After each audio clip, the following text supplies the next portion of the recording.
Let's put our plan into action. Okay. This window is bigger than I imagined.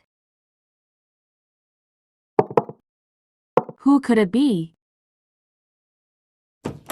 Party.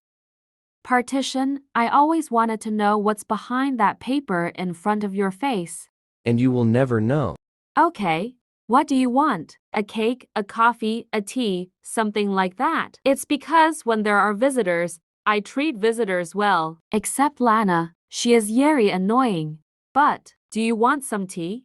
I would like. Just wait here while I get your tea. Okay? Partition, open the window. Thanks. Let's do it. Yay. The tea I made for Partition is ready. I confess, I would really like it if he lived with me. Release me from this rope, brat.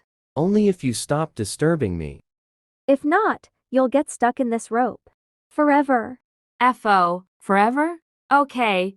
I promise I won't disturb you anymore, Partition. Are you sure you won't disturb me again? Yay, I don't will disturb you again. Now can you release me from this rope? I don't want to stay. What did you say? Me too. I said forever in Russian. Okay, I'll let you off the rope. Done. So, can you two leave my house, please? Okay.